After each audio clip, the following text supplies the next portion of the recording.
Hello everyone, welcome to mobile বাজ। আজকে আমি কথা বলবো ভিভোর নতুন একটি স্মার্টফোন ভিভো V27e এই স্মার্টফোনটি নিয়ে।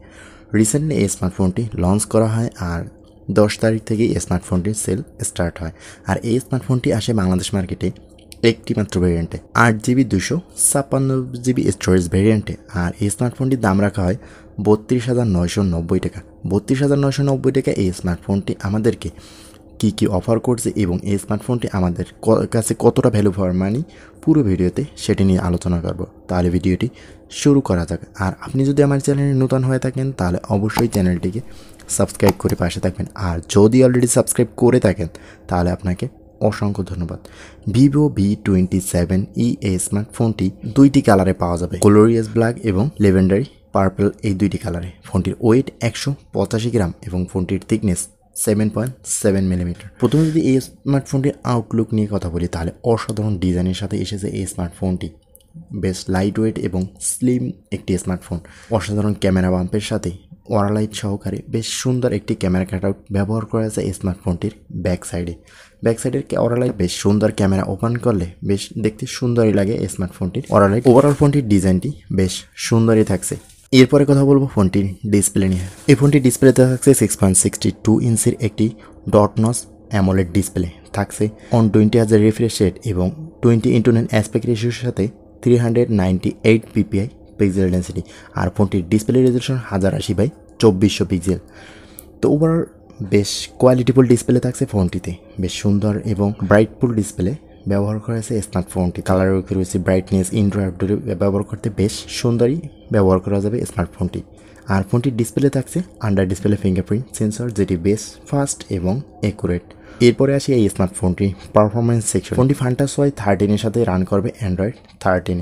আর ফোনটিতে চিপসেট হিসেবে ব্যবহার করছে মিডিয়াটেক হিলিও G99 6 ন্যানোমিটার একটি চিপসেট। ফোনটিতে সিপিইউ হিসেবে থাকছে 2.2 GHz অক্টাকোর এবং জিপিইউ হিসেবে থাকছে মালিজি 57MC2।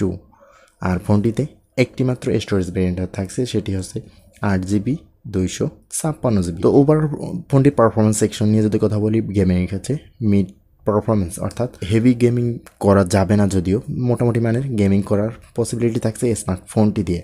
Overall day to day কাজ করার মতন সুবিধা পেয়ে যাবেন স্মার্টফোনটিতে। ওষুধ পারফরমেন্স, টাচ রেসপন্স ফাস্ট বেশ ঠিকঠাকই থাকছে। চিপসেটটিও বেশ ভালো একটি চিপসেট ব্যবহার করেছে স্মার্টফোনটিতে। এরপরে আসি এই স্মার্টফোনটির ক্যামেরা সেকশনে। ফোনটিতে ব্যবহার করেছে 64 মেগাপিক্সেলের একটি পোর্ট্রেইট ক্যামেরা, আর সাথে দেওয়া হয়েছে 2 মেগাপিক্সেলের ম্যাক্রো এবং 2 মেগাপিক্সেলের অকেজো ডেপথ সেন্সর। আর ফোনটির ব্যাক ক্যামেরাতে ভিডিও রেকর্ড করা যাবে 4K/30fps রেজলিউশন, তবে এখানে ইআইএসের সাপোর্ট থাকছে।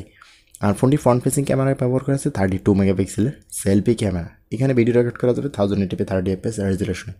ওভারঅল যদি ফোনটির ব্যাক এবং ফ্রন্ট ক্যামেরা নিয়ে কথা বলি তাহলে সন্তুষ্টমূলক ছবি পাওয়া যাবে ফোনটির ক্যামেরা দিয়ে। মোটামুটি বেশ ভালো ছবি কোয়ালিটি পাওয়া যায়, ডিটেলস এবং শার্পনেস বেশ ঠিকঠাকই পাওয়া যাবে ফোনটিতে। এছাড়া ফোনটির wifi, Bluetooth, USB Type-C port, charging system সব কিছুই থাকছে। নেটওয়ার্ক সব কিছুই বেশ ঠিকঠাকই পাওয়া যাবে, নেটওয়ার্ক কানেক্টিভিটিও বেশ স্ট্রং থাকছে। এরপরে আসি এই স্মার্টফোনটি ব্যাটারি সেকশনে। ফোনটিতে ব্যবহার করা হয়েছে 4600 mAh ব্যাটারি এবং সাথে দেওয়া আছে 66 ওয়াটের ফাস্ট চার্জিংয়ের সুবিধা। তবে এই স্মার্টফোনটি 18 ওয়াটের চার্জিং সুবিধা ভোগ করতে পারবে, অর্থাৎ 18 ওয়াটের চার্জার দিয়েও চার্জ করার সুবিধা থাকছে এই স্মার্টফোনটিতে। তো ওভারঅল যদি ফোনটি নিয়ে কথা বলি, 32,990 টাকায় বেশ কোয়ালিটিফুল ডিসপ্লে, বেশ অসাম ডিজাইন এবং বেশ প্রসেসর এবং 256GBর মতন স্টোরেজ ব্যবহার করা হয়েছে এই স্মার্টফোনটিতে।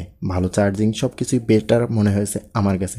তবে চার্জিংয়ের ক্ষেত্রে হয়তো 4600 mAh জায়গায় যদি 5000 mAh ব্যাটারি ব্যবহার করা হতো তাহলে হয়তো এই জিনিসটা আরও বেটার হতো। ভিভো আগের তুলনায় আপনার ওয়াটার ড্রপ থেকে ডট নচ ডিসপ্লে ব্যবহার করেছে, এটা সব থেকে বেটার কিছু অফার করেছে। কারণ এর থেকে দামি ফোনগুলোতেও তারা ওয়াটার ড্রপ নচ ডিসপ্লে ব্যবহার করতো, বাট এই ফোনটার মাধ্যমে তারা চেঞ্জ এনেছে। তো সেই ক্ষেত্রে বেটার কিছু। তো আপনার কাছে কেমন হলো? আমার কাছে বেস্টই মনে হয়েছে এই স্মার্টফোনটি। অবশ্যই কমেন্ট করে জানাবেন আপনার মতামত। আজকের ভিডিওটি এই পর্যন্তই, কথা হবে নেক্সট কোনো ভিডিওতে। আল্লাহ হাফেজ।